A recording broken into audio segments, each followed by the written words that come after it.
الرجیم بسم اللہ الرحمن الرحیم۔ عزیزان من، آج ستمبر 1974 کی 8 تاریخ ہے اور درس قرآن کریم کا آغاز سورہ الرعد کی آیت 12 سے ہوگا۔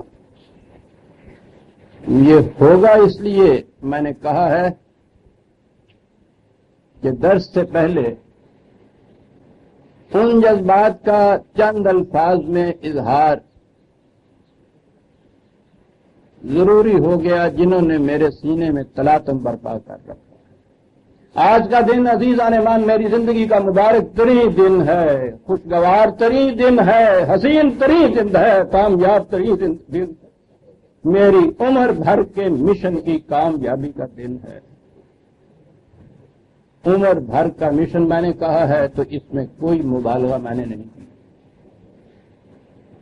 اس مشن کی داستان بڑی طویل ہے اور یوں کہیے کہ اس کا آغاز میری بچپن سے ہی ہو گیا تھا۔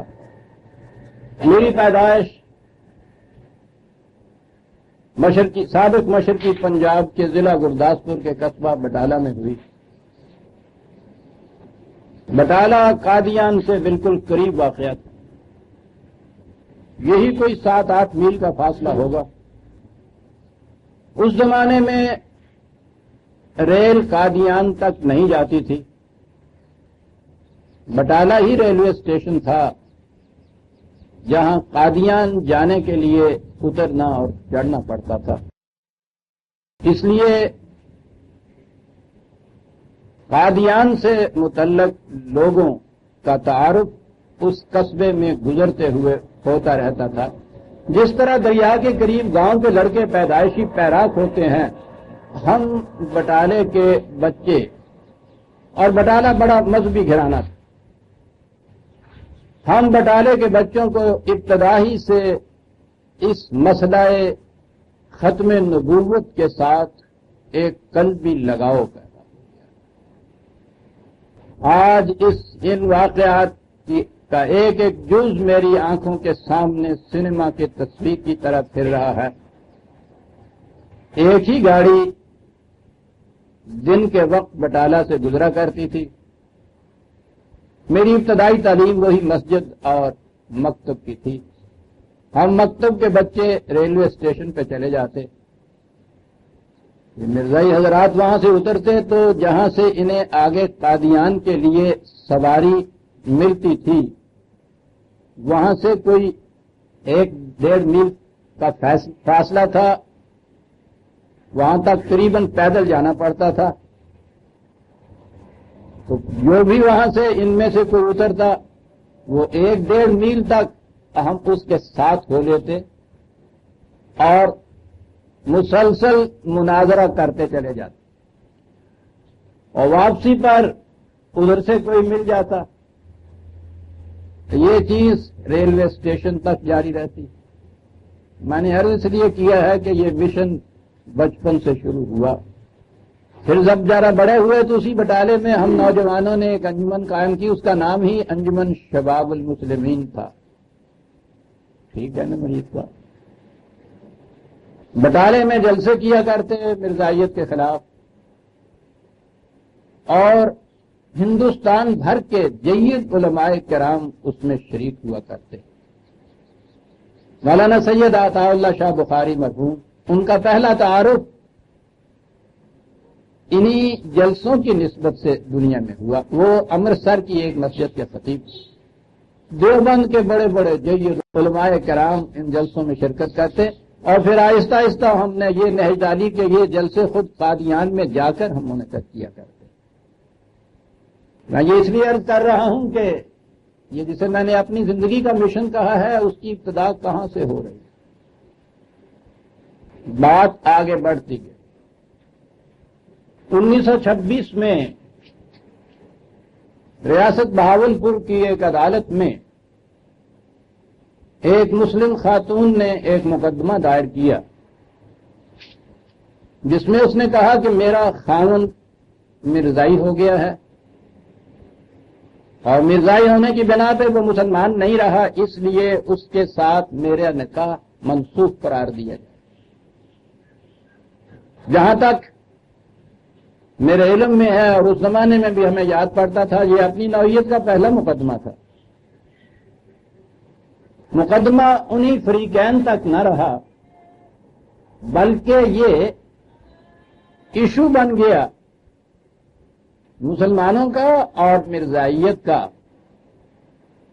تو سوال یہ رہ گیا کہ ایک شخص مرزائی ہو جانے کے بعد مسلمان رہتا ہے یا نہیں۔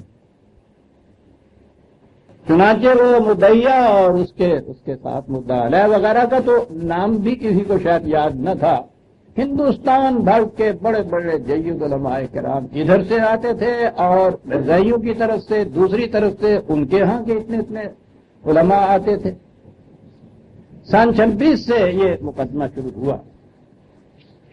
ادھر سے جو پیش ہوتے تھے علماء کرام، ان میں سے چند ایک کے نام تھے، یہ مولانا غلام محمد صاحب شیخ الجامعہ عباسیہ بہاولپور، مولانا محمد حسین صاحب گجرانوالے کے، مولانا مفتی محمد شفیع صاحب دارالعلوم دیوبند کے جو اب کراچی میں ہیں، مولانا مرتضی حسن صاحب چاند پوری، اور مولانا سید محمد انور شاہ صاحب کاشمیری، مولانا نجم الدین صاحب پروفیسر اورینٹل کالج لاہور، اور اسی پائے کے اور علماء کرام۔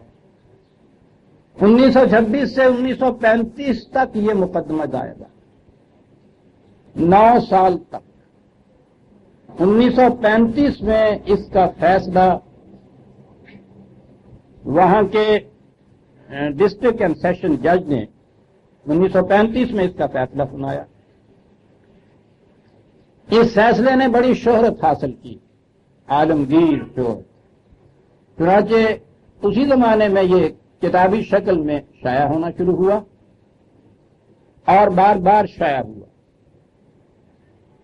ابھی حال ہی میں اس کا ایک لیٹسٹ ایڈیشن جو میرے سامنے ہے، یہ سیالکوٹ کی محفل ارشادیہ کوئی ہے، انہوں نے اسے شائع کیا ہے۔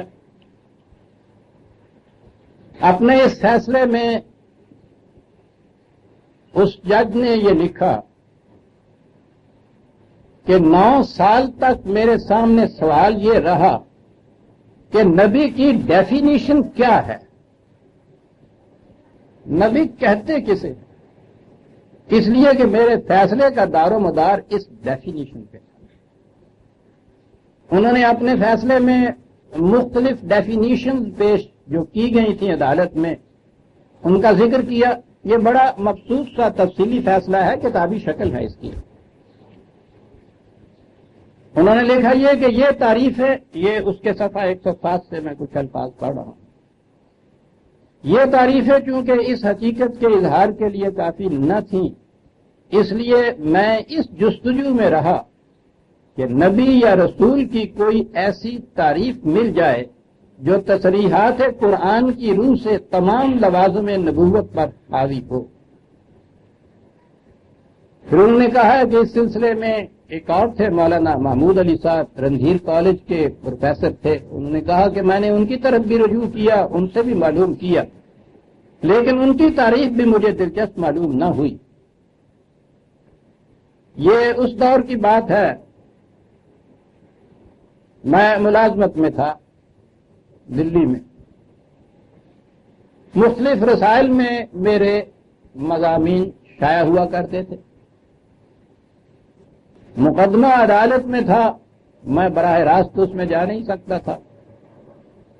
انہوں نے اس کے بعد یہ لکھا ہے کہ یہ کوئی تعریفیں میرے لیے قابل اطمینان نہ ہوئی اور میں اس جستجو میں رہا اور مقدمہ لمبا ہوتا چلا جا رہا تھا۔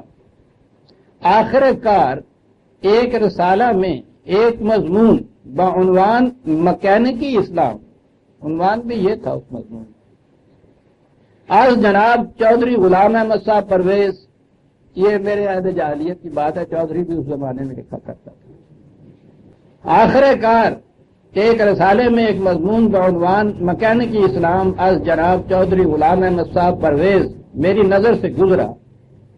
اس میں انہوں نے مذہب اسلام کے متعلق آج کل کے روشن ضمیر طبقہ کے خیالات کی ترجمانی کی ہے اور پھر خود ہی اس کے حقائق بیان کیے ہیں۔ مضمون ختم نبوت سے متعلق نہیں تھا، ضمناً یہ بات اس میں آ گئی تھی۔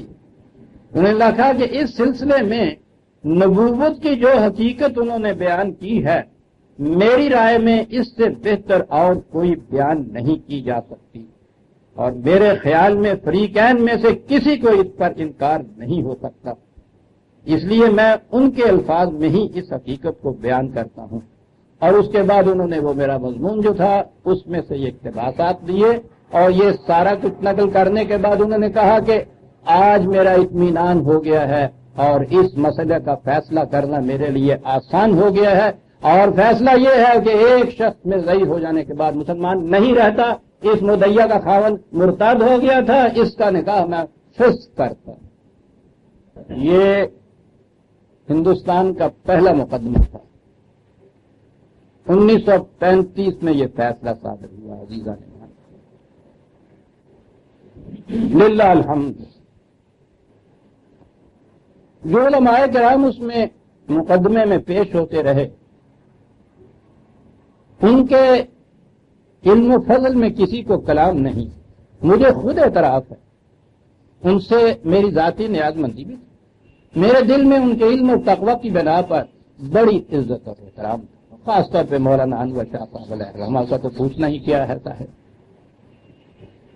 سوال خود میرے دل میں بھی یہ پیدا ہوا کہ 9 سال تک ہندوستان بھر کے اتنے بڑے بڑے جلیل القدر علماء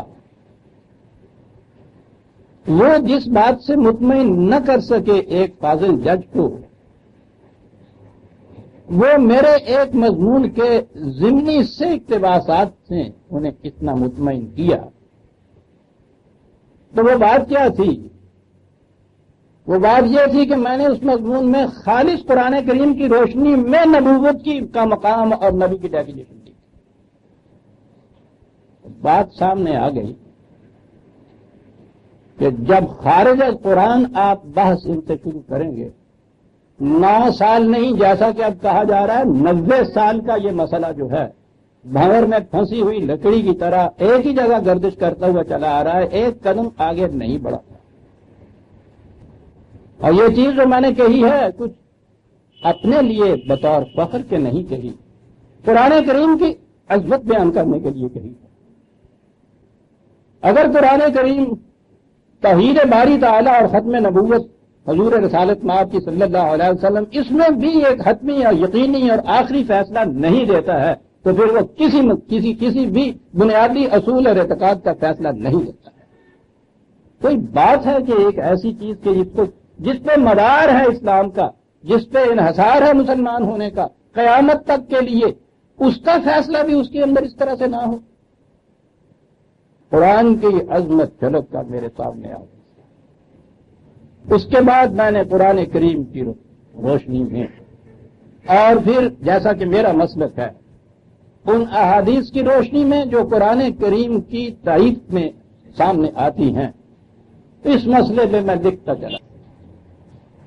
آپ حیران ہوں گے کہ ان حضرات کا، جنہیں احمدی کہا جاتا ہے، جو کہلاتے ہیں اپنے آپ کو، ان کی کیفیت یہ ہے کہ وہ سرتا پا مناظر ہوتے ہیں۔ ان کے ہاں اس چیز کے لیے مستقل طور پر شعبے موجود ہیں کہ جو ان اعتراضات کا جواب دیں۔ کسی کا کوئی اعتراض ایسا نہیں ہوتا تھا جس کا جواب نہیں دیتے تھے۔ آپ حیران ہوں گے کہ اس کے بعد 40 سال تک کے عرصے میں جو کچھ لکھتا رہا، ایک لفظ اس کے جواب میں نہیں دے سکتا۔ قرآن کی عظمت حقیقت۔ پھر میں نے سیرت طیبہ نبی اکرم صلی اللہ علیہ وسلم پر جو اپنی کتاب معراج انسانیت لکھی، اس کے پہلے ایڈیشن میں نے آخری پورا باب ختم نبوت پہ لکھا۔ وہ اس موضوع پر گویا قول فیصل تھا۔ احباب نے اصرار کیا کہ یہ بات ضمنی طور پہ لکھنے کی نہیں، اس پر تمہاری طرف سے ایک مستقل تصنیف آنی چاہیے۔ مجھے بھی اس کا احساس ہوا کہ یہ ٹھیک ہے، مسئلہ آگے بڑھتا چلا جا رہا ہے، بات پھیلتی چلی جا رہی ہے، قول فیصل سامنے نہیں آ رہا، وہ تو قرآن ہی دے سکتا ہے۔ سارے گزشتہ کنونشن میں جب میں نے اپنی زندگی کا ایک بہت بڑا قرضہ اتارا، یعنی شاہکار رسالت صلی اللہ علیہ وسلم، فاروق اعظم. تو احباب نے مجھے یاد دلایا کہ ایک وعدہ تمہارا اور بھی ہے. میں نے کہا یاد ہے مجھے. اس کی اہمیت کا بھی مجھے احساس ہے. آئندہ سال بتوفیق عیز دی اسے بھی پیش کر دوں گا. ختم نبوت پر میری مستقل تذکیر. میں نے اسے مکمل کر لیا تھا شاید گزشتہ اپریل میں. ذہن میں تھا کہ اسے بتدریج نہایت حسن و خوبی سے اس کی طباعت کرائی جائے گی اور کنونشن میں اسے احباب کی خدمت میں حسب معمول تحفتاً پیش کروں گا کہ مئی جون میں یہ ربوہ کا حادثہ رونما ہو گیا اور اس مسئلہ نے یکا یک بڑی اہمیت اختیار کر لی. اپنے قلبی تقاضے کی روح سے بھی اور احباب کے اصرار کی روح سے بھی یہ چاہا کہ وہ کتاب جلدی شائع ہو جائے. کیونکہ آپ نے دیکھا کہ ایک مضمون کے چند متعلقہ اقتباسات سے اتنا بڑا فیصلہ جو تھا اتنا بڑا مقدمہ جو 9 سال تک فیصل طلب چلا آ رہا تھا اس کا یوں فیصلہ ہوا تو میں نے محسوس کیا کہ یہ اس مسئلے کا حل یہی کتاب کر سکتی ہے جو قرآن کریم کی روشنی کے اندر میں نے دیکھی. کتاب پریس میں بھی چلی گئی تھی کہ شروع جولائی میں قانونی پابندی عائد ہو گئی کہ اس مسئلے پر کوئی چیز نہ تباہ ہو سکتی ہے نہ شائع ہو سکتی ہے. کتاب کی طباعت اور اشاعت روک دینی پڑی جس کا مجھے بڑا صدمہ اس لیے ہوا کہ میں دیکھ رہا تھا کہ یہ پارلیمان کی جو کمیٹی اس مسئلے کو زیر بحث لائی ہوئی تھی اس میں خود ان احمدی حضرات کے رہنماؤں کے ساتھ جو ان کے بطور شہادت کے وہ پیش ہوتے تھے اور ان کے ساتھ جو بحث ہوتی تھی غالباً 9-10 دن تک وہ رہی. مرزا ناصر احمد کے ساتھ 9-10 گھنٹے تک وہ چلتی تھی. اسی طرح سے لاہوری جماعت کے ساتھ بھی. اور مجھے رہ کے یہ بات آ رہی تھی کہ ایک کاش یہ کتاب کہیں شائع ہو چکی ہوتی تو اس میں نہ 3 مہینے کا وقفہ لگتا نہ ایک دن میں 9 گھنٹے کی بحث کی ضرورت پڑتی. بات تو بڑی صاف ہے, بات تو بڑی مختصر ہے, لیکن وہ پابندی ہر ماہ بڑھتی چلی گئی. وہ اس وقت تک پابندی جاری, لیکن بہرحال سفینہ جب کے کنارے پہ آ لگا غالب. آج ان چیزوں کے دہرانے کا دن نہیں. کل پاکستان کی مجلس قوانین ساز نے جو قانون پاس کر دیا ہے وہ اس مسئلے کا قول فیصل ہے, اس کا آخری حل ہے. میں ڈرتا یہی تھا کہ کہیں وہ الفاظ مبہم نہ رہ جائے کہ یہ جو 90 سال تک بات آگے نہیں بڑھی اور 3 مہینے تک ان کے یہ کچھ کرنا پڑا, اس کا سارا راز اس میں تھا کہ یہ جو ان کے ہاں کا لٹریچر ہے اس میں ابہام و تلبیس بڑی. اور میں محسوس یوں کرتا تھا کہ ان کے ہاں کے یہ لوگ اپنے موضوع کے بڑے ماہر ہیں, ایکسپرٹ ہیں. مقابلے میں بہرحال علماء کرام بھی کچھ تھے اس مجلس کے اندر. یوں ہی یہ خطرہ پیدا ہوتا تھا کہ شاید ان لوگوں کا ابہام و تلبیس کہیں مؤثر نہ ہو جائے, لیکن بحمداللہ ایسا نہیں ہوا. رات میں نے پہلے خبر سنی تو میں نے انتظار کیا, ورنہ رات ہی چراغاں کر دیتا میں تو. صبح میں نے الفاظ وہ دیکھے ہیں, مجھے اطمینان. بات صاف ہوئی ہے عزیزان مان کہ حضور نبی اکرم صلی اللہ علیہ وسلم کو سلسلہ انبیاء کرام کی آخری کڑی نہ ماننے والا اور اس کے بعد دعوی نبوت کرنے والا, خواہ وہ کسی معنی میں, کسی تعبیر میں, کسی تعویل میں کیوں نہ ہو, وہ دائرہ اسلام سے خارج ہے، اور اس شخص کو نبی یا مذہبی رہنما ماننے والا، مسلم ماننے والا، وہ بھی دائرہ اسلام سے خارج ہے۔ اور اس کے بعد انہوں نے ان دونوں گروہوں کو، جسے قادیانی اور لاہوری کہا جاتا ہے، ان دونوں گروہوں کو اپنے آئین کی اس شکل میں شامل کر دیا ہے جس میں غیر مسلم اقلیتیں شامل ہیں، ہندو، بدھ، سکھ، پارسی، عیسائی، اور اس کے ساتھ لاہوری احمدی اور قادیانیہ۔ اس تمام دوران میں کہتا یہ چلا آ رہا تھا کہ یہ مسئلہ، یہ علماء کرام کے انفرادی فتووں کا مسئلہ نہیں ہے۔ انگریز کی حکومت کے زمانے میں تو ہمارے پاس کوئی چارہ کار نہیں تھا، اس لیے یہ انفرادی طور پہ فتوے دیے جاتے تھے، اور کیا کیا جاتا۔ اور ویسے بھی جب دین مذہب کی سطح پہ آ جاتا ہے تو پھر فتوے فیصلے باقی رہتے ہیں، قانون نہیں رہتا۔ تشکیل پاکستان کے بعد میں یہ کہہ رہا تھا کہ یہ مسئلہ قانون کا ہے، بلکہ میں کہتا تھا یہ مسئلہ آئین کا ہے، اور آئین کا اس لیے ہے کہ اس مملکت کی بنیاد دو قومی نظریہ پر ہے، اور دو قومی نظریہ یہ ہے کہ مملکت کی حدود میں اور اس کے بعد ساری دنیا میں بسنے والے مسلمان ان ایمان کے اشتراک کی بنا پر ایک منفرد مختص الگ قوم کے افراد ہیں، اور تمام غیر مسلم دوسری قوم کے فرد ہیں۔ اس لیے ایک مملکت جو اسلامی ہونے کی مدعی ہے، اس کے لیے سب سے پہلے کرنے کا کام یہ ہے، اس کی بنیاد کا تقاضا یہ ہے کہ وہ یہ فیصلہ کرے کہ مسلم کی ڈیفینیشن کیا ہے، کون لوگ اس شک میں آتے ہیں، اور غیر مسلم کسے کہا جاتا ہے۔ اس میں تأمل اور تردد اس بات سے تھا کہ 1953 میں جب یہ ختم نبوت کا یہ مسئلہ سامنے آیا اور منیر کمیٹی نے اس کے حل کے لیے علماء کرام کو بتایا، تو پوچھا یہی گیا تھا کہ مسلمان کی ڈیفینیشن کیا ہے۔ منیر کمیٹی کی رپورٹ مطبوعہ شکل میں موجود ہے، اس میں آپ دیکھیے ان تمام علماء کرام سے یہ پوچھا گیا سیدھا سا سوال کہ مسلمان کسے کہتے ہیں، تاکہ یہ فیصلہ کیا جائے کہ یہ جو اپنے آپ کو احمدی کہتے ہیں یہ مسلمان ہیں یا نہیں۔ ڈیفینیشن مسلمان کی سامنے آئے گی تو فیصلہ ہوگا نا کہ اس ڈیفینیشن پہ یہ پورے اترتے ہیں یا نہیں۔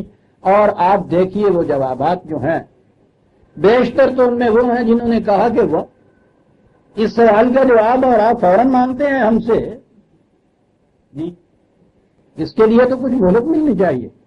پھر جنہوں نے جواب دیے ہیں، ایک کا جواب دوسرے کے ساتھ نہیں ملتا، اور بالآخر اس کمیٹی کو یہ لکھنا پڑا کہ کتنی دقت ہے ہمارے لیے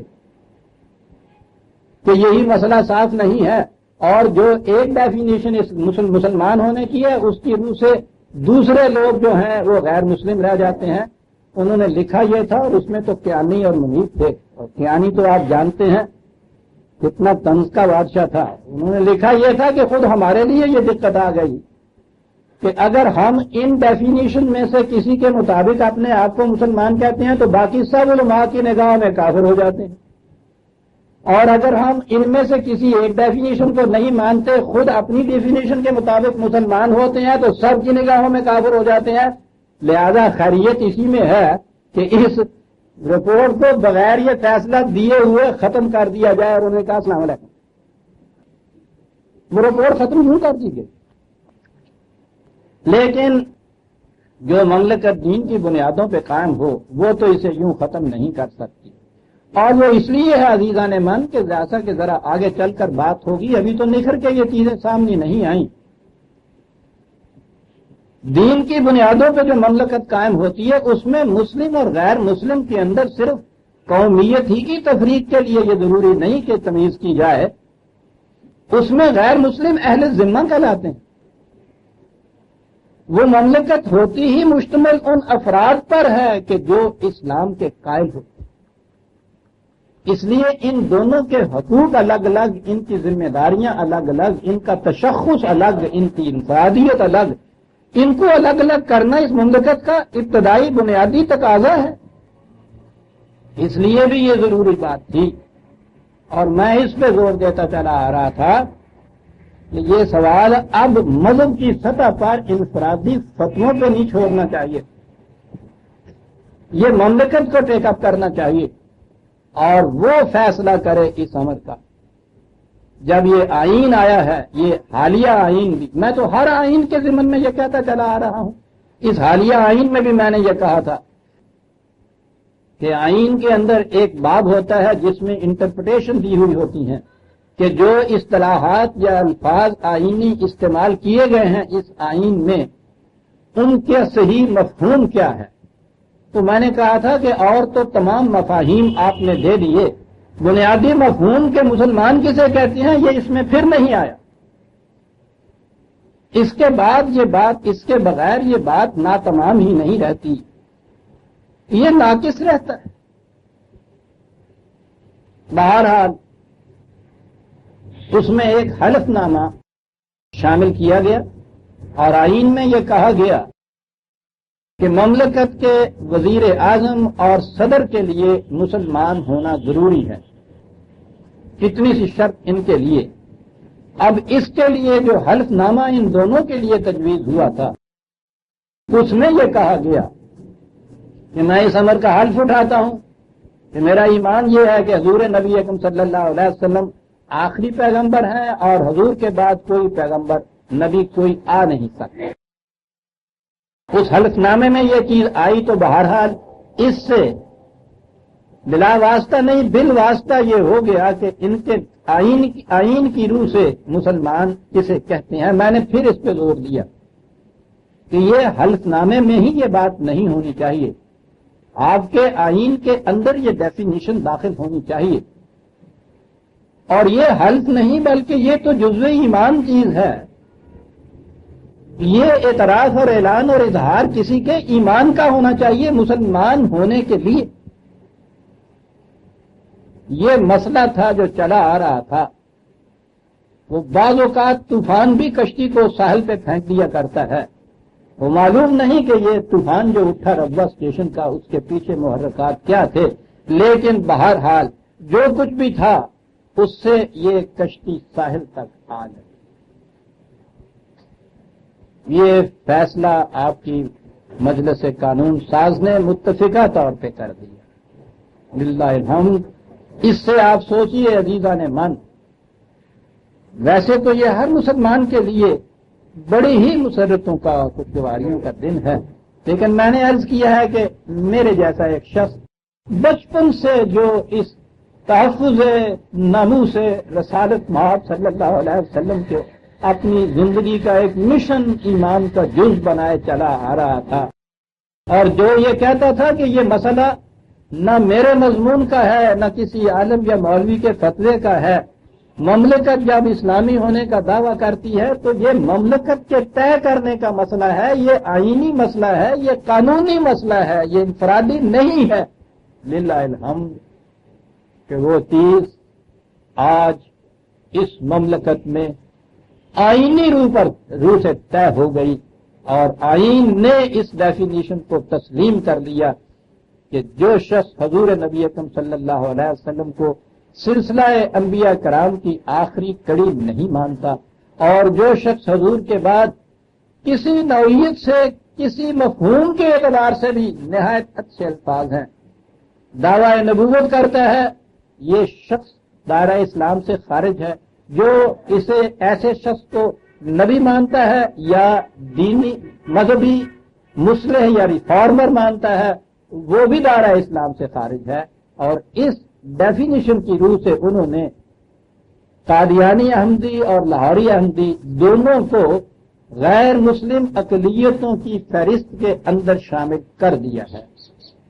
عزیزان من، آپ سوچئے میرے جیسے شخص کے لیے اس سے زیادہ مبارک دن، اس سے زیادہ خوشیوں کا دن کیا ہو سکتا ہے؟ یہ دن ہے میرے لیے بارگاہ خداوندی میں ہزار ہاتھ سجدہ تشکر کا، یہ دن ہے میرے لیے بحضور رسالت محمد صلی اللہ علیہ وسلم عقیدت اور تہنیت کے پھول پیش کرنے کا، یہ دن ہے میرے لیے آپ احباب کے لیے، تمام ملت اسلامیہ کے لیے خود اسلام کی خدمت میں مبارکباد پیش کرنے کا، آپ کو مبارکباد۔ بڑا اہم فیصلہ ہے، مسلمانوں کی تاریخ میں کسی سلطنت نے یہ فیصلہ اپنے ہاں کے آئین اور قانون میں آج تک نہیں رکھا تھا۔ مسلمانوں کی سلطنتوں میں بھی یہ فیصلہ جو تھا یہ علماء کرام فتوے کی روح سے فیصلہ کیا کرتے تھے۔ مملکت قانون یہ بناتی تھی کہ جن کو یہ فتوے کی روح سے کافر قرار دے دیں وہ مرتد ہو جاتا ہے اور مرتد کی سزا قتل ہوتی ہے، تو یہ قتل کی سزا کے لیے تو سلطنت اپنے ہاں ایک قانون بناتی تھی، لیکن یہ فیصلہ کہ فلاں شخص دائرہ اسلام میں داخل ہے یا باہر نکل گیا اور مرتد ہو گیا، اس کا فیصلہ اس تمام دوران میں آپ کی تاریخ کے اس کا فیصلہ جو تھا یہ مذہبی پیشوائیت کرتی تھی، علماء کرتے تھے، زیادہ سے زیادہ شیخ الاسلام کیا کرتے تھے۔ مملکت یہ فیصلہ نہیں کرتی تھی، ان کے فیصلے کا جو ایک قانونی نتیجہ تھا وہ فیصلہ جو تھا وہ مملکت کیا کرتی تھی۔ یہ ہماری تاریخ میں صدر اول خلافت راشدہ، اس میں تو ان کے آئین میں کیا ان کے تو ایمان میں یہ چیز تھی، وہ تو تصور بھی یہ نہیں کر سکتے تھے کہ کوئی شخص مسلمان کہلاتا ہوا نبوت کا دعویٰ کرے گا یا پھر کسی کو نبی مانے گا، تصور میں بھی نہیں وہاں تو آتا تھا، اس لیے وہاں تو سوال پیدا نہیں ہوا۔ اس کے بعد عزیزان من، میرے سامنے تاریخ ہے اپنے اس 1000 سال کی، اس 1000 سالہ تاریخ کے اندر ایک مملکت نے آئینی طور پر جو یہ فیصلہ کیا ہے یہ سب سے پہلی مملکت پاکستان ہے۔ ان مملکت کے ارباب حل و عقد کو میں لائے کے سب مبارکباد تصور کرتا ہوں کہ انہوں نے وہ فیصلہ کیا ہے جو آج تک کسی نے نہیں کیا تھا۔ اللہ تعالیٰ ان کو خوش رکھے۔ کیا عجب کہ اسی ایک وزنی فیصلے کی روح سے اس قسم کے یہاں تغیرات، اس قسم کے یہاں انقلابات آ جائے کہ ہمارا قدم آہستہ آہستہ دین کی طرف بڑھتا چلا جائے، قرآن کی طرف بڑھتا چلا جائے۔ یہ مملکت جس نے دعویٰ کیا ہے دین کی بنیادوں پر اپنے آپ کو استوار کرنے کا، یہاں دین کا نظام اسی طرح سے نافذ ہو جائے۔ بہرحال ابتدا تو آج اس سے ہو گئی ہے۔ کہیے عزیزان من، آج کا دن کتنا بڑا جشن مسرت کا دن ہے اسلام کی تاریخ میں۔ عزیزان من، عظیم دن ہے آج کا جو دن ہے، بڑا قابل فیصل دن ہے۔ تو اس لیے آپ سمجھ سکتے ہیں کہ میرے سینے میں کتنے بے بہا جذبات آج متلاقی، بڑے خوشی کے جذبات، مسرتوں کے آنسو جو میری آنکھوں میں کوثر قضا کی طرح آج تیر رہے ہیں۔ وَلِلَّهِ الْحَمْدُ۔ نبی اکرم صلی اللہ علیہ وسلم کی شان اور عظمت قیامت تک کے لیے رسول، تمام نوع انسانی کے لیے رسول، رحمت للعالمین، وہ کہ جس کے متعلق میں آپ کو یاد ہے کہا کرتا ہوں، وہ کہ جس کے متعلق کہا جائے گا کہ ترا کشید جو 10 قلم کشید، خدا تیری تصویر کھینچنے کے بعد خدا نے اپنے ہاتھ سے قلم رکھ دیا، وَتَمَّتْ كَلِمَةُ رَبِّكَ صِدْقًا وَعَدْلًا، اور کہہ دیا کہ میری باتیں آج تکمیل نہیں، تمام تک مک گئی ہیں میری گلاں، تے ہوں کوئی گل باقی نہیں رہی جڑی میں بندیاں نال کرنی ہوئے۔ وہ رسول کے جس کی ذات پہ یہ چیز کہ خدا کی باتیں ختم ہو جائیں سب، اس کے بعد یہ خدا کلام کرتا ہے، خدا کو وہ کہتا ہے میرے پاس باتیں ہی نہیں، جو میں نے کہنی تھی کہہ چکا۔ تمت کلمۃ ربک کا عزیزان من، کوئی چھوٹی بات ہے، یہ کوئی چھوٹا اعلان ہے۔ تمام مذاہب عالم کی قریب قریب کتابیں میں نے دیکھی، انبیاء کرام کی طرف جو کتابیں منسوب ہیں آج وہ بھی میں نے دیکھی، ان میں بہت سا الحاق ہوا، بڑی تعریف ہوئی، بڑا اضافے ہوئے، لیکن میں کہتا ہوں یہ نبی اکرم صلی اللہ علیہ وسلم کی خصوصیت کبریٰ تھی کہ ان میں سے کسی کتاب کے اندر یہ بات نہیں آئی ہے کہ یہاں وحی کا اہتمام ہو گیا، یہاں خدا کی باتیں ختم ہو گئی، کسی کتاب میں نہیں، کسی نبی نے یہ نہیں کہا، یہ صرف حضور رحمت للعالمین کے لیے کہا گیا۔ تمت کلمات ربک لا تبدیل لکلمات، ختم ہو گئی بابا میری باتیں، خدا کہتا ہے، اور اس میں اب میں نے تبدیلی بھی نہیں کرنی۔ اللہ وَنَحْنُ نُزِّلُ الذِّكْرَ وَإِنَّا لَهُ لَحَافِظُونَ۔ اور اب اس کی حفاظت میں کروں گا۔ پہلی کتابوں کی حفاظت کا ذمہ خدا نے نہیں لیا کہ اس میں خدا کی باتیں مکمل ہوئی نہیں تھی، تمت ہوئی نہیں تھی وہاں، اس کی حفاظت کا ذمہ لیا۔ یہ حفاظت کس چیز کی حفاظت تھی؟ حضور رسالت مآب کی حتمیت کی حفاظت تھی۔ کتاب میں اہتمام ہو گیا، خدا کی باتوں کا دین میں تکمیل ہو گئی، غیر متبدل محفوظ۔ اس کے بعد عزیزان من، وہ کوئی نبی وہ آئے گا کاہے کے لیے؟ سوچئے تو صحیح، کوئی پیغام ہی نہیں ہے تو پیغام بھر کے آنے کے مراد کیا ہے؟ مطلب کیا ہے؟ بات بڑی آسان تھی، میں نے جیسا عرض کیا ہے۔ میرے ساقی نے عطا کی تھی میں بے درد و صاف، رنگ جو کچھ دیکھتے ہو میرے پیمانے کا ہے۔ اس میں جو کچھ آپ رنگ دیکھتے تھے اس بات میں وہ انسانوں کے پیمانے کا پیدا کرتا تھا۔ خدا کی اس نصف کی شراب کے پیالہ تو بے درد و صاف تھا، نکھرے ہوئے اجلے صاف الفاظ کے اندر یہ مسئلہ ختم نبوت کا قرآن کی روح سے ثابت ہو جاتا ہے۔ للہ الحمد، اللہ تعالیٰ نے اس مسئلے کو یوں طے کیا، اور سب سے بڑی چیز یہ کہ یہ ملک ان فسادات کی آگ سے بچ گیا جو جگہ جگہ سلگتی نظر آ رہی تھی، کلیجہ دھک دھک کر رہا تھا کہ یا اللہ، اور ہی خارجی پریشانیاں ہمارے لیے کچھ کم نہیں ہیں، جو ملک کے اندر بھی یہ چیز پیدا ہو گئی، تو میں سمجھتا ہوں کہ باہر کی پاکستان دشمن قوتیں اس انتظار میں ہوں گی کہ ملک کے اندر ان کے ہاں ان فسادات و اشتعالات کی آگ بھڑکے اور ہم دبوچیں اس کو جا کے ساتھ۔ وہ کرتے یہ ہیں صاحب۔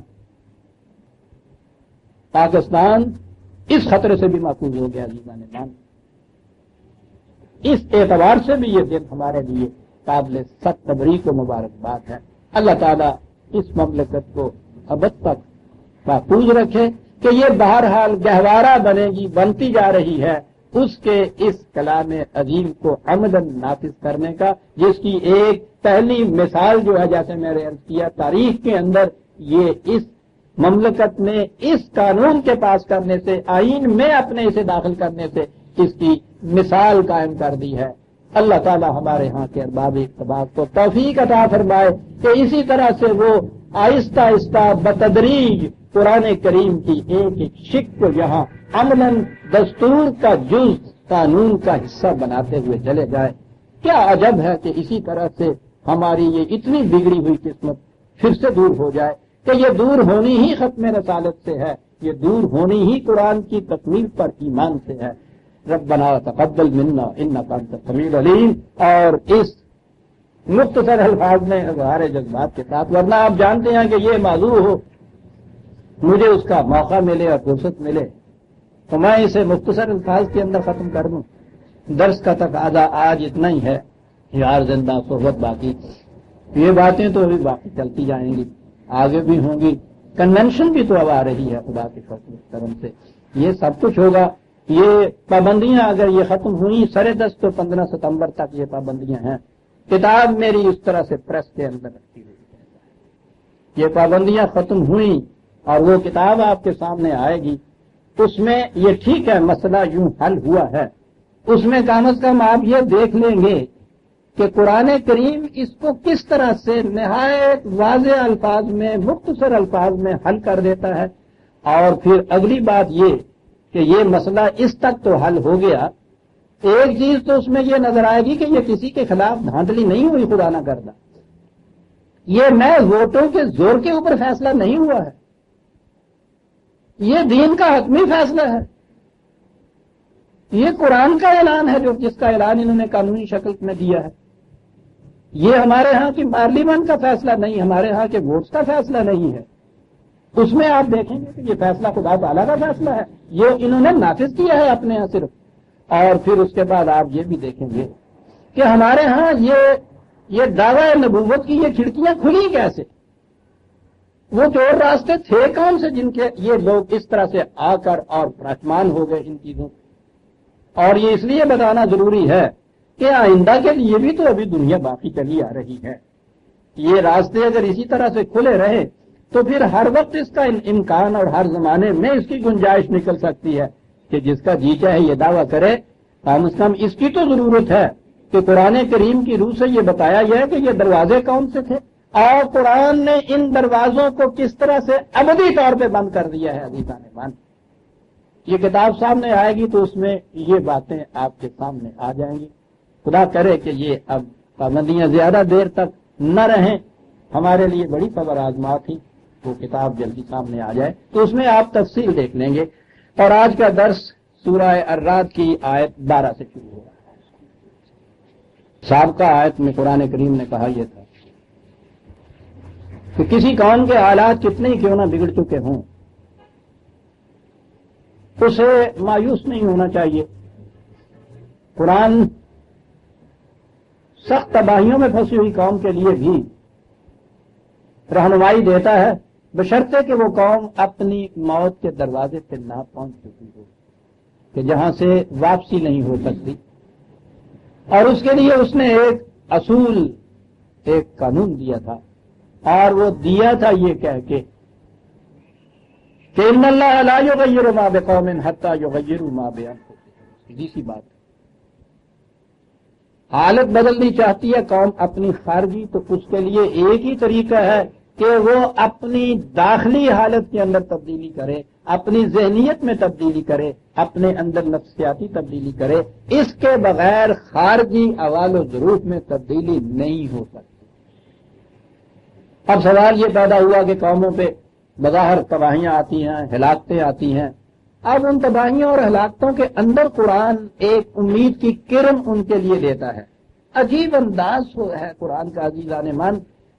یہاں اتنا بڑا نفسیاتی مسئلہ قرآن نے بیان کیا ہے، جسے میں نے کہا تھا کہ آج سے 1000 سال پہلے کی دنیا میں کسی کے ذہن میں یہ بات نہیں ابھی آئی کہ قوموں کے حوال و ظروف کو بدلنے کے لیے نفسیاتی تبدیلی بنیادی شرط ہے۔ اس زمانے میں قرآن یہ بات کہتا ہے۔ اب وہ سمجھانا یہ چاہتا ہے کہ ٹھیک ہے، نامساعدت حالات کی تاریکیاں، اندھیریاں، یہ راتوں کی ظلمت ناکیاں، یہ ساری جنہوں نے گھیر لیا ہوتا ہے تمہیں، گھٹائیں چھا رہی ہیں، بجلی بادل گرج رہے ہیں، بجلی چمک رہی ہے، اس میں رات کی کڑک آ رہی ہے، تو کہتا ہے کہ ہر طرف سے یہ نظر آتا ہے کہ یہ بلائیں، یہ تباہیاں ہمیں گھیر رہی ہیں، لیکن سوچیے عزیزان مان، بات اس نے کیا نہیں تھی کہ سخت ترین مشکلات کے زمانے میں بھی اگر تم صحیح رہنمائی کی طرف آؤ، ہمارے دروازے پہ کتنی عام سطح ہے جو اس کے اوپر ایک مثال، عزیزان من سوچیے تو صحیح، اس مثال سے کسی اور انداز سے یہ بات بھی سمجھائی جا سکتی کہ تباہیاں بربادیاں ساری چھا رہی ہوں، ان کے باوجود یہ کہا جا رہا ہو کہ ان کے اندر خیر کے اسباب بھی تو ہوتے ہیں، مایوسیوں اور ناامیدیوں کے اندر امیدوں کی کرنیں بھی تو ہوتی ہیں، تباہ کن گھٹائے اور گرج اور چمک کے ساتھ کڑکتی بجلیوں کے اندر وہ بدلیاں بھی تو چھپی ہوئی ہوتی ہیں جو تمہاری زمینیں مردہ کو حیات تازہ ادا کرنے کے لیے آ رہی ہوتی ہیں۔ وہ ٹھیک ہے، اس کڑک سے بچو، اس گرج سے بچو، لیکن یہ جو تمہارے لیے نوید حیات نو لانے والے بارش کے چھینٹے ہیں، ان کا خیر مقدم کرو، ان کے لیے زندہ رہو، ابھی ابھی تمہیں زندگی نصیب ہونے والی ہے۔ اس لیے اپنے ان نامساعد حالات سے اس درجہ نا امید نہ ہو، بشرطے کہ تم اپنی اس نا امیدی کو قرآن کی دی ہوئی رہنمائی کی روح سے بدلنا چاہو۔ کہا ٹھیک ہے، یہ سب کچھ جو تمہیں نظر آتا ہے بظاہر تباہیوں کے اسباب نظر آتے ہیں نا؟ نہیں، یہ فطرت کی قوتیں کہ جن کا ایک گوشہ یہ ہے کہ اگر ان کو بے باک چھوڑ دیا جائے تو یہ ہلاکت پیدا کرتی ہیں، انہی قوتوں کو اگر ان اقدار کے ساحلوں کے اندر محبوس کر دیا جائے تو سرتا پاک خیر بن جاتی ہے۔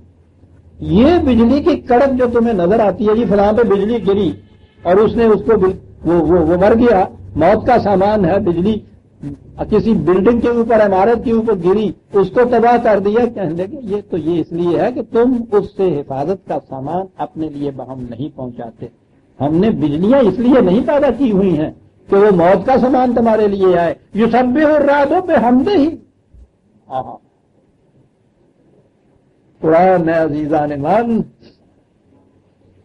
عام ترجمہ تو آپ کو ملے گا، اور گرج اس کی حمد کے ساتھ تسبیح کرتی ہے. کیا سمجھے آپ؟ یسبح الرحمن.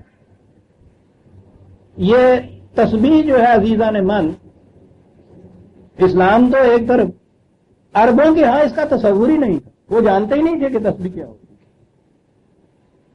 بدھوں کے ہاں اس کی ابتدا ہوئی، اور یہاں سے اسے یہودیوں نے لیا، یہودیوں سے عیسائیوں کے اندر آئی، اور اسلام کے ظہور کے صدیوں بعد یہ کہیں مسلمان قوم کے اندر وہی جو راہبوں کی وہاں خانقاہیں تھیں، آپ کے ہاں تصوف کے زاویے بنے، اور ان میں جہاں اور سامان اسباب آئے اس میں یہ ایک تسبیح بھی آئی آج. اور پھر اس نے اہمیت اتنی حاصل کر لی کہ اب تو یہ اللہ والوں کا نشان ہی نہیں رہ گیا تسبیح. میں نے عرض کیا ہے کہ ان کی زبان میں اس تسبیح کا تصور نہیں، لیکن آپ کہیں گے کہ لفظ تو موجود ہے یسبح. ٹھیک ہے، ارے ان سے پوچھو تو کہ اس لفظ کے معنی ان کے یہاں کیا تھے. ان کے یہاں اس لفظ کے معنی تھے کسی مقصد کے حصول کے لیے انتہائی جدوجہد کر دینا. گھوڑے کا وہ جو ایک چال ہوتی ہے، شاید گیلپ اس کو کہتے ہیں، وہ جو پورے قدم اٹھا کے اس طرح سے وہ چلتا ہے، یوں یوں نہیں بلکہ یوں چلنے والا جو ہوتا ہے، اس کو وہ سب ہم کہتے ہیں. تیراک جس میں پورا ہاتھ مار کے، تیراکی یہ ہوتی ہے نا کہ پورا ہاتھ مار کے تیراکی ہوتی ہے، اس تیراکی کو وہ سبھا کہتے ہیں.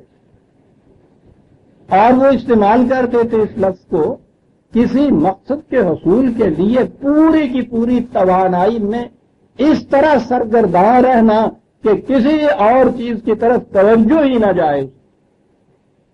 قرآن کریم نے یہ بتایا ہے کہ یہ فطرت کی ساری قوتیں کہ جنہیں وہ ملائکہ کہتا ہے، یہ اس پروگرام کی تکمیل کے لیے جو خدا نے تجویز کیا ہے اپنی پوری کی پوری توانائیاں صرف کرتے چلے جائیں، سرگرداں رہتے ہیں، اس کے اندر مصروف عمل رہتے ہیں، انتہائی کوشش کے ساتھ، ذرا سی توانائی بچا کے نہیں رکھتے کہیں. اور یہ وہ چیز ہے کہ جو کائنات میں ہر شے جانتی ہے اسے. کس چیز کو جانتی ہے؟ 24/41 24/41. علم ترا، بات علم ترا سے شروع ہوتی ہے، اور آپ کو معلوم ہے، میں نے کہا بتایا ہوا ہے کہ یہ وہاں بات شروع ہوتی ہے جو چیز محسوس نظر آ جائے ہم آنکھوں کے سامنے، اعتقادی اور نظری اور تجریدی نہ ہو، ایبسٹریکٹ نہ ہو، محسوس شکل میں سامنے. علم ترا کیا انہوں نے نہیں دیکھا؟ ان اللہ یسبح لہ من فی السماوات والارض والطیر صافات. کائنات کی ہر شے جو اس زمین پہ ہو یا ان اجرام فلکی میں ہو، پستیوں میں ہو یا بلندیوں میں ہو، وہ لہو خدا کے، جسے آپ لیے کہتے ہیں، میں ابھی بتاتا ہوں اس کے معنی کیا ہے. یسبح لہ، کائنات کی ہر شے مصروف ہے. آپ تسبیح کہیے، کائنات کی ہر شے اس نصب العین تک پہنچنے کے لیے جو اس کے لیے مقرر کیا گیا ہے، ایک سرپٹ گھوڑے کی طرح بھاگے چلے جائے، پوری توانائیوں سے مصروف عمل ہے اس مقصد، اس نصب العین تک پہنچنے کے لیے جو اس کے لیے تجویز کیا گیا ہے. اور یہ پر باندھے ہوئے پرندے بھی. اور اگلے لفظ ہیں، یوں ہی یہ سفر اور آوارگی میں یہ فرق ہوتا ہے نا. سفر میں ایک متعین منزل ہوتی ہے جس کی طرف مسافر کا ہر قدم اٹھتا ہے. آوارگی میں قدم تو اس سے بھی زیادہ تیزی سے اٹھتے ہیں، منزل متعین نہیں ہوتی. نتیجہ یہ کہ شام کے وقت وہ تو منزل تک یا منزل کے قریب پہنچ جاتا ہے، اس کے حصے میں سوائے تکان کے کچھ نہیں آتا. کچھ حرمان نصیبی بھی ہوتی ہے، کچھ مایوسی بھی ہوتی ہے. کوشش دونوں نے ایک جیسی کی ہے. نصب العین کا تعین نہیں کیا، نصب العین کے تعین کے بعد یہ سرگرم عمل ہے. کیوں؟ کل قد علم صلاتہ و تسبیحہ، ان میں سے ہر شے اپنی صلات کو بھی جانتی ہے، اپنی تسبیح کو بھی جانتی ہے. صلاۃ کو جانتی، تسبیح کو جانتی، اور یہ آوارگی نہیں، واللہ علیم بما یفعلون، ہماری نگاہ ہے اس چیز کے اوپر کہ یہ کیا کر رہے ہیں، یہ سب جانتے ہیں اپنی تسبیح اور اپنی صلاۃ کو۔ عزیزان من، صلاۃ بھی تو ہے یہاں کا۔ آپ دیکھتے ہیں کہ پھر قرآن کی سطح سے نیچے اتر کر جب دین مذہب کی سطح پہ آتا ہے، انہی قرآن کے الفاظ اور اصطلاحات کا مفہوم کیا رہ جاتا ہے۔ کائنات کی ہر شے اپنی صلاۃ اور تسبیح کو جانتی ہے۔ صلاۃ اور تسبیح، یہی صلاۃ ہمارے لیے بھی تو فریضہ تھا۔ کیا جانتی ہے یہ کائنات کی ہر شے؟ اپنے اپنے فریضہ منصبی کو جانتی ہے نا، اور پھر اس کے لیے کس طرح سے جدوجہد کرنی چاہیے اسے بھی جانتی، اپنے نصب العین سے واقف ہے، اپنے فرائض زندگی سے واقف ہے، اور اس کے لیے جس انداز سے توجہ کرنی ہے اس کا بھی ان کو علم ہے، اور اس کے لیے یہ سرگرم عمل ہے۔ یسبح الرعد بحمدہ والملائکۃ من خیفتہ، رعد ہی نہیں، جتنی بھی قوتیں ہیں فطرت کی وہ تمام کی تمام سرگرم عمل ہیں، کاہے کے لیے؟ بحمدہ۔ یہ بے کا ترجمہ جو کیا کہ اس کی حمد کے ساتھ تسبیح کرتی ہیں۔ اب حمد کے ساتھ تسبیح جو ہے وہ تسبیح میں الحمد کی تسبیح بھی کی جاتی ہے، الحمدللہ الحمدللہ الحمدللہ، یہ الحمد کی تسبیح ہے، تسبیح اور حمد کے لیے ہو رہی ہے۔ میں نے عرض کیا تھا کہ یہ تصور جو تھا یہ قرآن کا تھا نہیں، یہ میں بات میں سے بات آ گئی، عرض کاری دوں، شاید پھر یہ مواقع نہ نصیب ہوں۔ یہ جو ہے نا گنتی شمار عدد کے لحاظ سے کوئی چیز یہ جو کرنا ہے، گنتی اور عدد یا میتھمیٹیکل جو پروگرام ہے، خدا کا یہ پروگرام نہیں ہوتا۔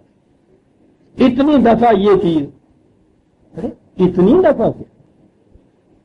وہ جتنی دفعہ کرنے سے وہ کامیابی ہو جائے اتنی دفعہ، پہلی دفعہ کرنے سے کامیابی ہو جائے پہلی دفعہ نہیں ہوتی، 1000 دفعہ کرنے سے ہوتی ہے 1000 دفعہ۔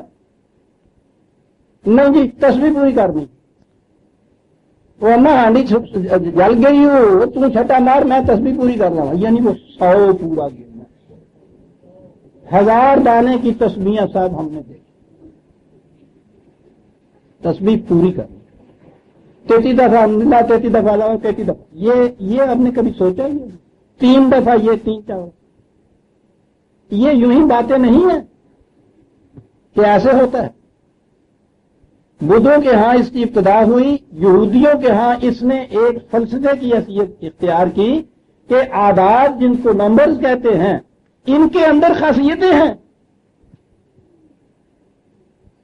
نمبر کے اندر خاصیتیں ہیں، یہ ان کے ہاں کا بہت بڑا فلسفہ ہے۔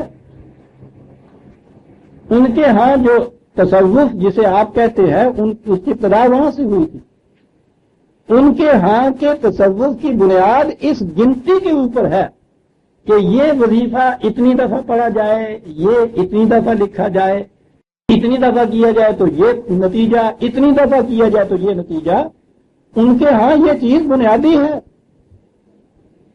اتنی دفعہ کا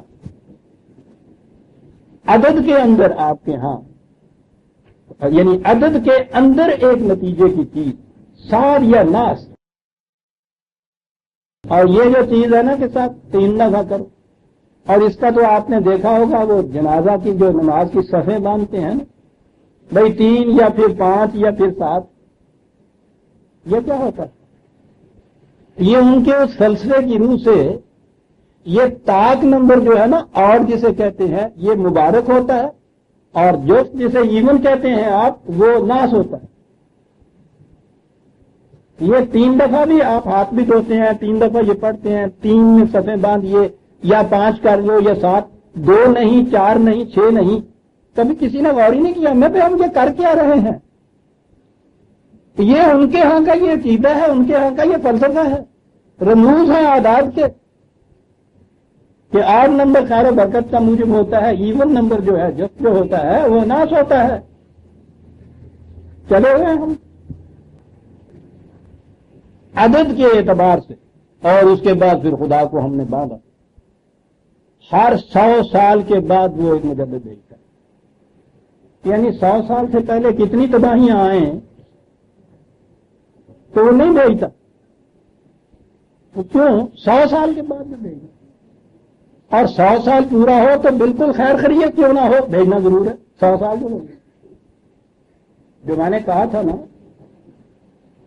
خدا کی مشیت اور اس کے پروگرام میتھمیٹیکل کیلکولیشن کے پابند نہیں ہوتے ہیں کہ 100 پورا ہوگا تو میں نے بھیجنا ہے اور اس وقت ضرورت ہو جانا، اس سے پہلے کتنی ضرورت ہو 100 سے پہلے نہیں بھیجنا، 100 کے وقت میں ضرورت ہو نہ ہو بھیجنا ہے. کسے کہتے ہیں؟ میتھمیٹیکل کیلکولیشن کا پابند ہونا. بات تسبیح سے چلی آ رہی. تو سب ہو رہا ہے تو بحمدہی، بات کی بحمدہی کے ساتھ. تو آپ کے ہاں بھی جو بسم اللہ الرحمن الرحیم آتا ہے، 7 نام اللہ کے جو رحیم اور رحمان ہے، بے کے ساتھ. ٹھیک ہے، اس حرف کے معنی یہ بھی ہوتے ہیں، لیکن اس حرف کے معنی اس زبان کے اندر کسی مقصد کے لیے بھی تو ہوتے ہیں. یہ کیوں نہ ہو؟ اور بات ہی وہی ہے وہ جو کہہ رہا، یہ تمام کائنات کی قوتیں سرگرم عمل ہیں، سرگرداں رہتی ہیں بحمدہی، خدا کے پروگرام کو وجہ ستائش بنانے کے لیے. وہ حرف بتا رہا ہے کہ میرے معنی کیا ہے. بسم اللہ الرحمن الرحیم کاہے کے لیے میں ابتدا یہ کر رہا ہوں؟ یا خدا نے جو یہ کہا ہر قرآن کریم کے پہلے بسم اللہ الرحمن الرحیم، 7 نام اللہ کے جو رحمان الرحیم. سواری جسم کے معنی صفت ہے، اسماء الحسنی خدا کی صفات کو کہتے ہیں نا. تو یہاں جو اسم اللہ ہے، یہاں اسم معنی صفات صفت کے کیوں نہیں ہے؟ میں اس چیز کی ابتدا کرتا ہوں، میرا مقصد یہ ہے، خود قرآن سے پہلے یہ ہے، تو خود قرآن کا مقصد کیا ہے؟ کیا مقصد ہے؟ خدا کی صفت رحیمیت کے عام کرنے کے لیے میں یہ کر رہا ہوں. قرآن پڑھ رہا ہوں تو اس لیے، یہ کوئی میں اپنا کام کر رہا ہوں تو اس لیے. قل ان صلاتی و نسکی و محیای و مماتی للہ رب العالمین. میری صلات اور میری زندگی کے طرز و تعداد، میری زندگی میری موت ساری کی ساری اس کے پروگرام کی تکمیل کے لیے ہے. یسبح الرعد بحمدہ والملائکۃ خیفۃ. کائنات کی قوتیں سرکشی کے انجام سے خوف کھاتے ہوئے وہ اس کے پروگرام کو وجہ حمد و ستائش بنانے کے لیے سرگرم عمل رہتے ہیں.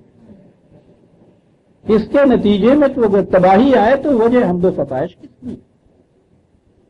یہ ٹھیک ہے کہ بعض تباہیاں جو ہوتی ہیں وہ بھی اس کے پروگرام کی حمد و ستائش کے لیے ہوتی ہیں. جہاں قرآن نے یہ کہا ہے، وقت ظالم قوم کا ایک نقشہ کھینچتا ہوا چلا آ رہا ہے کہ اس نے انسانیت کے اوپر عرصہ حیات کس قدر تنگ کر رکھا تھا.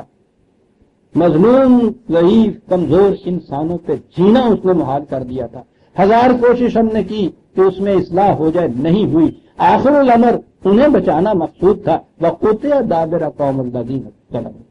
تو پھر اس قوم کی جنہوں نے ظلم کے اوپر کمر باندھ رکھی تھی، ہم نے جڑ کاٹ دی، اور اس کے اثر الحمدللہ رب العالمین. ظالم جو کی جڑ کٹنا بھی وجہ حمد و ستائش. الحمدللہ کس مقام پہ یہ آ رہا ہے؟ یہ وہ ہے نا جس کے لیے اقبال نے کہا، مر گئے تو اہل جہاں را زندگی. تیری موت اہل جہاں کے لیے زندگی ہے. باش تابینی کے انجام تو چیز ٹھیک ہے، کرتا رہو یہ کچھ، اور دیکھ پھر تیرا انجام کیا ہوتا ہے. مرگ تو اہل جہاں را زندگی.